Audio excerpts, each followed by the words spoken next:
secretarios, funcionarios, compañeros, señoras y señores, muy buenos días, ciudadanía en general de nuestro país. Voy a compartir con ustedes información que hasta el momento ya ha sido presentada en varias ocasiones y que hemos ido comentando todos y cada uno de los días sobre la evolución de esta epidemia en el mundo desde que empezamos a informar hace más de 2 meses. También voy a detallar la situación actual en México hasta el corte más reciente de información para posteriormente centrarme en las características principales que vivimos en este momento, el enorme momento de oportunidad y la preparación para las siguientes fases. Empiezo primero presentándoles, como en algún momento se solicitó, al equipo de científicos y científicas que han estado involucrados en el proceso de reflexión técnica. No puedo, por razones de tiempo, detallar a cada una de ellas, pero como se puede ilustrar, al frente de nuestro secretario de Salud, el doctor Jorge Carlos Alcocer Varela, hemos estado trabajando distintos procesos de reflexión, de planeación, de evaluación, de preparación para finalmente entrar en la respuesta que formalmente dimos por iniciada el 27 de febrero de 2020, cuando detectamos el primer caso.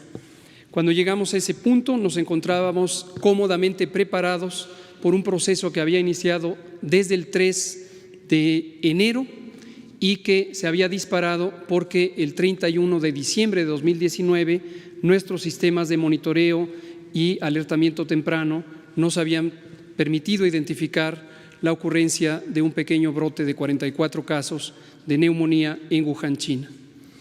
En las distintas fases de preparación, este grupo científico, conformado por médicas, médicos, especialistas en infectología, en virología, en inmunología, como el propio secretario de Salud, en epidemiología, tanto de enfermedades infecciosas como de enfermedades crónicas y epidemiología ambiental, en promoción de la salud, en salud mental y otros campos del conocimiento médico, nos permitieron no solamente la identificación de retos, sino la evaluación crítica en todo momento de cuáles son los elementos que estaban presentes y los que podían hacer falta en el plan de preparación. Como consecuencia de ello, pudimos construir un repertorio muy amplio de documentos guía, de lineamientos técnicos que se sintetizan o convergen en 3 documentos fundamentales: el lineamiento de vigilancia epidemiológica y diagnóstico por laboratorio, que ha tenido ya 5 revisiones de acuerdo al proceso de evolución de esta epidemia; el lineamiento de atención médica para todos los niveles de atención y la guía de los procesos de control de infecciones, que aplica no solamente para el ámbito concreto de salud, sino para todos los espacios públicos y privados que pueden existir en el país. A partir de ello, este grupo se vinculó también con las múltiples instituciones fuera del sector salud que nos permitieron una visión amplia, con un horizonte de mediano plazo para la preparación y un horizonte de mediano y largo plazo para la recuperación en las distintas consecuencias que esta epidemia puede tener. Esto ha sido el proceso de construcción del aprovechamiento de las capacidades institucionales que México tiene y ha construido en varios años, pero también de la disposición de trabajar unidos y muy coordinados en todo el gobierno, con todos los órdenes de gobierno y con toda la sociedad. Hemos tenido innumerables encuentros y acuerdos, no solamente en el interior del gobierno y con los gobiernos estatales y los municipales, sino también involucrando a actores privados y sociales que han sido partícipes de este proceso de preparación. Esto involucra la continuidad de operaciones, la respuesta hospitalaria, el diagnóstico por laboratorio y varios otros elementos que sería muy largo de detallar. La siguiente. En el mapa global que presentamos todos los días y que elabora la Organización Mundial de la Salud con la información que proviene de los países, tanto de sus gobiernos como la constatación por fuentes indirectas de acuerdo a lo dispuesto por el Reglamento Sanitario Internacional, podemos ver o hemos podido ver la propagación de este virus, y esto fue lo que justificó que tempranamente la Organización Mundial de la Salud declarara esta como una emergencia de salud pública de interés internacional y posteriormente anunciara el carácter de pandemia, que no tiene otro significado técnico más que la propagación por una extensa porción del mundo. Actualmente prácticamente todos los estados nacionales tienen al menos un caso y hay zonas donde destacadamente existe la mayor transmisión.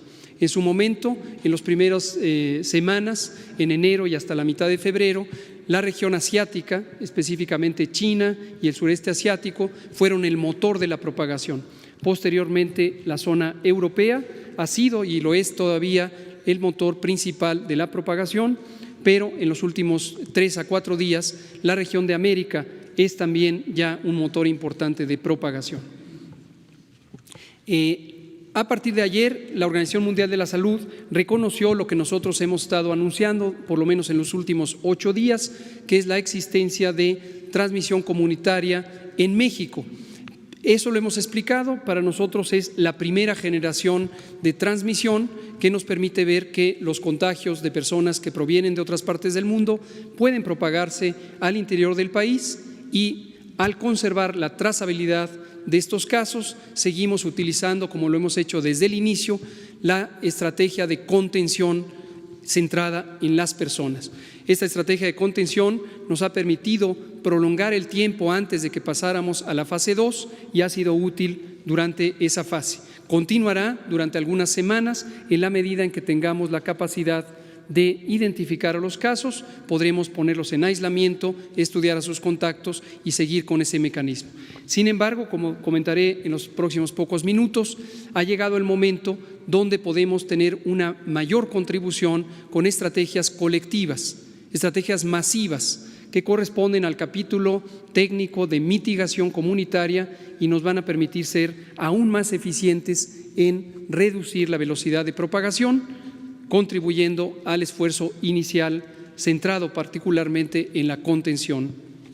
En el siguiente diapositiva es también el informe específico del país, y lo que podemos ver son algunas características que me gustaría destacar. Lo primero, los números. Tenemos hasta ayer por la tarde 367 casos acumulados que han sido confirmados.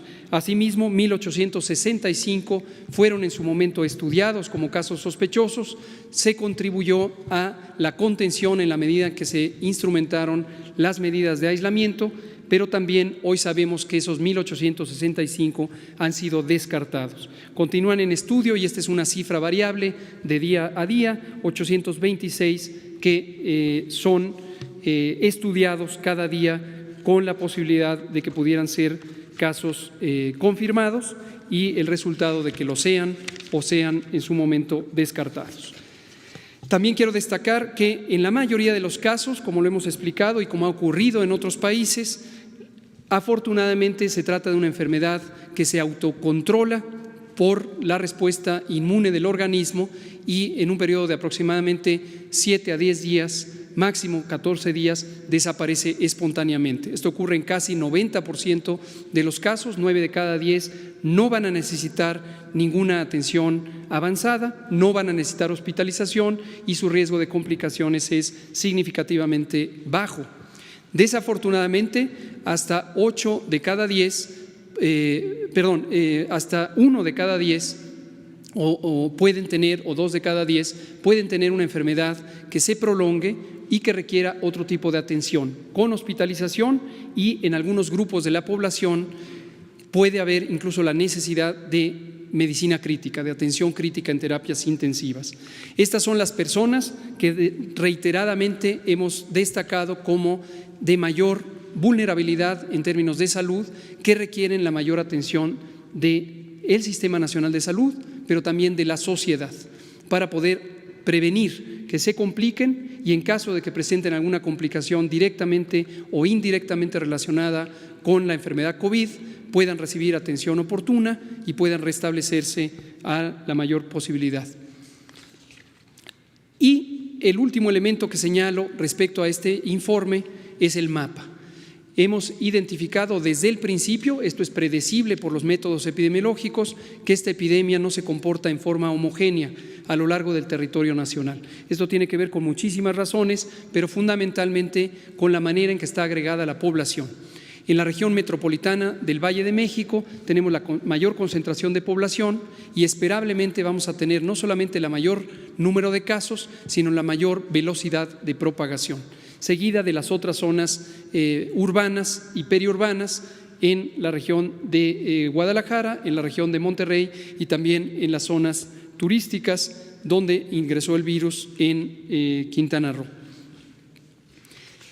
Esto lleva, por lo tanto, a que las medidas de salud pública necesarias para el control de la epidemia tengan que ser en todo momento racionalizadas. Racionalizadas quiere decir adecuadamente fundamentadas en la evidencia científica, en los métodos técnicamente demostrados y que puedan aplicarse en donde corresponde. Hemos destacado, y los acaba de señalar el presidente, que las medidas que no se amparan en ciencia empiezan a generar preocupación, caos y corren el riesgo de afectar no solamente la posibilidad de controlar efectivamente la epidemia, sino aspectos fundamentales de la sociedad, de la economía pública y también incluso de los derechos humanos.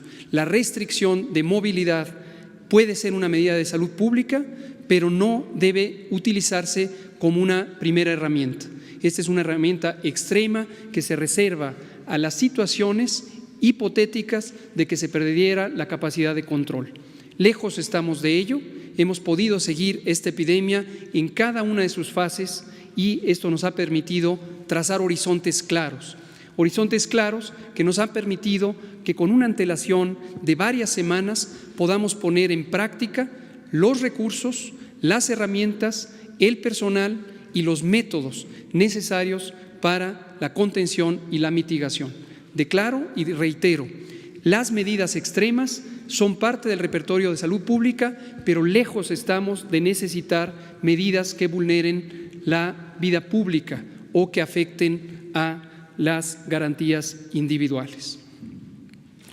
En la siguiente diapositiva quiero destacar dos elementos y estos los quiero destacar con un sentido de confianza y de optimismo en la enorme oportunidad que México ha tenido por no ser el país de origen de esta epidemia. Como todos sabemos, esta epidemia empezó con el año en la región asiática, específicamente en China, y como era esperable, se propagó a varios otros países. El aprendizaje científico, técnico que ha podido tener México por la experiencia vivida y la extensa documentación científica sobre el comportamiento de este virus en el resto del mundo nos da una ventaja respecto a otros territorios. Y la ventaja es poder programar adecuadamente el momento de cambio de las distintas fases y de las medidas de salud pública. Lo que vemos en la diapositiva es una característica que señalamos recientemente, que es la distribución de casos de acuerdo a su origen. Tenemos que 80% de los casos han venido del exterior, ya sea por connacionales que viajaron o por ciudadanos de otras nacionalidades que llegaron a México. Sin embargo, hasta casi el 20% son casos que derivan de este proceso de importación y son los contagios directos por personas que viajaron hacia personas que no han viajado. Y lo que tenemos como una señal muy temprana es la existencia de casos en donde no existe un antecedente de contacto ni con personas que viajaron y se infectaron, ni con alguien en el territorio nacional. Aunque apenas es el 1%, 5 casos, lo consideramos una señal temprana que debe ser tomada en cuenta porque esto precisamente es el elemento clave que empieza a distinguir la fase 1 de la fase 2. Esta característica, no el número de casos, esta característica, la pérdida de trazabilidad de los contagios. Y este dato, este elemento es crucial porque define también donde se empieza a agotar la utilidad de las medidas de contención centradas en los casos y la necesidad de anticipar las medidas poblacionales de mitigación. Ahora, en la siguiente diapositiva, y esto me gustaría también que lo tengan muy en cuenta, por eso lo hemos querido explicar cuando solamente era un elemento teórico, un elemento de proyección científica, a cuando empezó a ser un elemento de datos reales. En la gráfica lo que se muestran son curvas epidémicas de algunos de los países que al momento han sido más afectados: España, Italia, Francia, Alemania y Estados Unidos de América. Lo que vemos en todos esos países es lo que se puede esperar de una epidemia de rápida propagación. Es decir, durante un periodo que aproximadamente es de 30 días en promedio, tenemos una transmisión francamente lenta. A partir del primer caso empieza a contarse este periodo y hasta durante 30 días se va encontrando que la suma de casos, pero particularmente los casos que se agregan cada día, se cuentan en menos de decenas, en muy pocos casos, hasta que se llega a un punto que técnicamente le llamamos punto de inflexión, pero que gráficamente, visualmente, todas y todos lo podemos identificar como este punto en donde se dobla la curva epidémica. La curva epidémica es la representación de los casos diarios que se pueden documentar. Se puede ver en todos esos países y en cualquier otro país del mundo que se llega a ese punto importante de inflexión. Finalmente, en la parte baja de la diapositiva, apenas visible, está una línea de puntos gruesos que corresponde a lo que está ocurriendo en México. Todavía no hemos llegado al punto de inflexión. Todavía no hemos llegado al punto en donde cambiamos de una propagación lenta a una propagación muy, muy acelerada. Y esta es la oportunidad de México. La oportunidad de México es haber actuado oportunamente en reconocer que esto podía darse y haber planeado el momento correcto de la implantación de las medidas comunitarias. El momento es este y, por lo tanto, queremos declarar formalmente el inicio de la fase 2.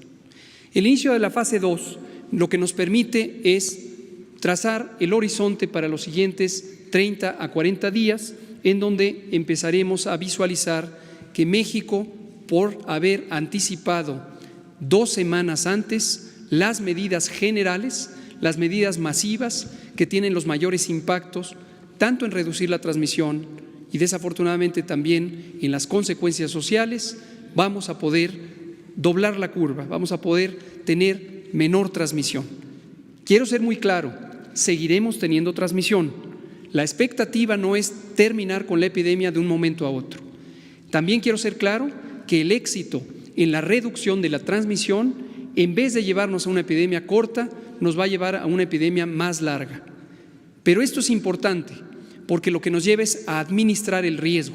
Administrar el riesgo, en términos llanos, lo que quiere decir es lograr tener que cada día haya menos casos de los que se pueden atender en la infraestructura de salud del Sistema Nacional de Salud de México. Y por eso es importante que estas medidas de mitigación comunitaria sean tomadas en cuenta. Destaco que en términos de mortalidad, mientras que muy triste y desafortunadamente algunos países ya tienen decenas, centenas o millares, nosotros apenas tenemos 4 muy desafortunadas, pero solo 4 muertes. Italia tiene 5.476 muertes, en España han muerto 1.720 personas, en Francia las defunciones ya se suman en 674, mientras que en Estados Unidos hay 407 decesos atribuibles a COVID. Y por su parte Alemania tiene ya casi 100, tiene 94 personas fallecidas relacionadas con la epidemia. México tiene 4.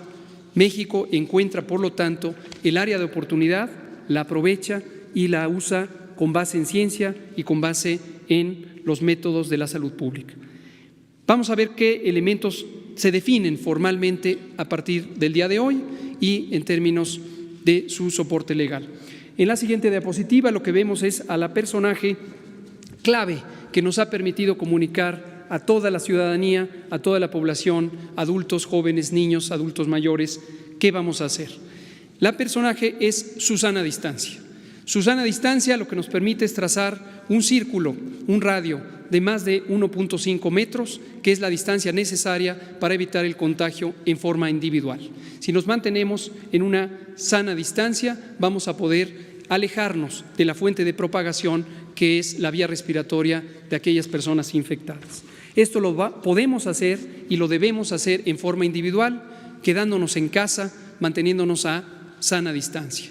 Pero también tenemos la Jornada Nacional de Sana Distancia. En la siguiente diapositiva resumimos las intervenciones masivas que la sociedad puede y debe tener para lograr la reducción de la transmisión de este virus. En primer lugar, proteger y cuidar a las personas adultas mayores y otros grupos de mayor riesgo. Como ya hemos dicho, las personas mayores a 65 años tienen un riesgo cada vez más grande conforme tienen mayor edad para complicarse o incluso para morir. Hay que estar muy al pendiente, no solamente ellas mismas, sino también su familia, su comunidad, la sociedad en su conjunto y desde luego el gobierno. Tenemos que cuidar a nuestros adultos mayores, son la memoria histórica de nuestra patria y no podemos permitirnos que por omisiones les dejemos caer en una situación de adversidad. Lo segundo es suspender las clases en todo el sistema educativo nacional, esto ya desde ayer, 23 de marzo y hasta el 19 de abril. Aprovechando las 2 semanas de vacaciones ya programadas, agregamos otras 2 y tenemos un mes completo de sana distancia en todo el sistema educativo nacional. Asimismo, hemos definido suspender temporalmente, por las mismas fechas, eventos y reuniones de concentración de 100 personas o más. Hemos puesto un límite razonablemente bajo para este límite crítico de concentración. Todas las reuniones privadas, públicas, sociales o gubernamentales deben ser evitadas durante todo ese mes para que se reduzca la propagación. Este es un mecanismo efectivo de prevención para quienes participarían en esas reuniones, pero también para toda la colectividad. Asimismo, suspender temporalmente actividades laborales. ¿Pero cuáles? Aquellas que impliquen la movilización de personas de sus domicilios al trabajo y de regreso o que estén llevando a la movilización en el espacio público. Esto en todos los sectores de la sociedad, el público, el privado y el social. Ahora, aquí es muy importante. Las instituciones, las organizaciones privadas y sociales no pueden parar porque de ellas dependemos todos y todas en este país. La producción de alimentos, la logística básica, los servicios dependen de todas estas organizaciones. Entonces, conjuntamente con esta medida de suspender las actividades laborales que impliquen la movilización o reunión de personas, se ha solicitado que todas las organizaciones, dependencias y entidades pongan en práctica sus planes de continuidad de operaciones para garantizar el funcionamiento y el logro de la misión fundamental de ellas y además los derechos tanto de los trabajadores y las trabajadoras como de las personas usuarias de sus servicios. Por último, pero no menos importante, continuar en una acción más intensiva y dedicada las distintas medidas de higiene básica, higiene pública e higiene individual. El lavado continuo de manos con agua y jabón, y si no hay agua y jabón, con sustancias antisépticas. El proteger el estornudo tapando nariz y boca con el antebrazo. ¡Achú! Y también que quien esté con síntomas se quede en casa, se quede en casa toda persona que pudiera tener síntomas y que no tenga riesgo de complicarse, que es la gran mayoría, que se quede en casa por 15 días para que no transmita a otros. Ahora bien, enfatizamos, si se es un adulto mayor, una mujer embarazada o una persona con enfermedades crónicas, en particular diabetes, hipertensión, obesidad y enfermedad pulmonar o cardíaca, así como enfermedad renal o cualquier causa de supresión del sistema inmune, no esperar. Hay que acudir a evaluación médica para prevenir las complicaciones.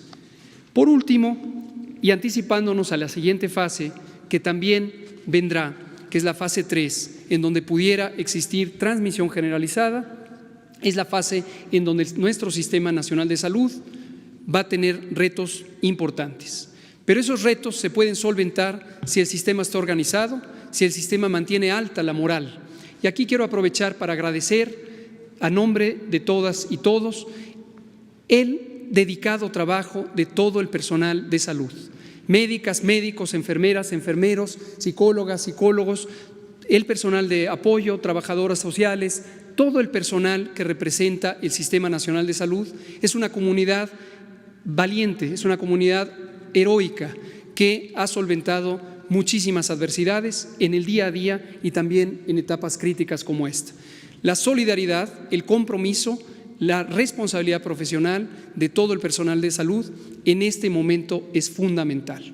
No podemos entrar en ninguna clase de discordia o en alguna clase de distanciamiento emocional y distanciamiento de comunicación. Todo el Sistema Nacional de Salud tiene que estar presto y atento para responder a este reto.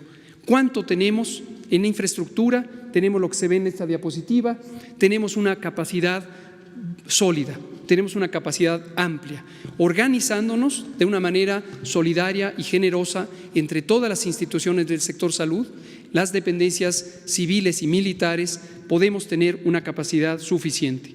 Solamente la infraestructura dedicada específicamente a COVID, que no es toda la infraestructura, nos permite tener unidades de terapia intensiva, camas hospitalarias, ventiladores mecánicos, monitores, oxímetros, rayos X portátiles, etcétera, etcétera, todo el equipamiento que cuidadosamente fue seleccionado como relevante para enfrentar a COVID. Esta es solo la capacidad básica instalada, apropiadamente puesta al servicio de la respuesta a esta epidemia. En pocos minutos presentarán las instituciones militares de nuestro país, por supuesto también heroicas, el plan de apoyo a la población civil. Cierro diciendo, médicas, médicos, personal de salud en general han sido considerados como no solamente indispensables, sino también como una comunidad a la que se le abren las puertas para robustecer nuestro sistema. Desde que se estableció el Instituto de Salud para el Bienestar, se estableció una convocatoria para contratar a personal de salud general y especializado. Hoy reiteramos que la convocatoria sigue abierta. Ya de los 43,000 personas contempladas por contratar, ya hemos completado más de 1,200 personas. Sin embargo, en este momento necesitamos acelerar el proceso de reclutamiento, por lo que invitamos a personal de salud de las distintas especialidades señaladas en la imagen a que atienda la convocatoria y se comprometa con el futuro de este país, siendo una persona que ayude a enfrentar la epidemia. La convocatoria está abierta, los datos son disponibles. Termino diciendo, la unidad de propósito, la unidad nacional en términos de la respuesta de un problema complejo nos va a robustecer, no solamente para lograr solventarlo, sino para encontrar que las mejores capacidades del país están en su gente, están en su corazón, están en su cerebro, están en todos nosotros. Por ahora nos distanciamos, por ahora establecemos una sana distancia, pero es física, no es moral, no es emocional y no es, por supuesto, en la solidaridad del pueblo. Gracias, presidente.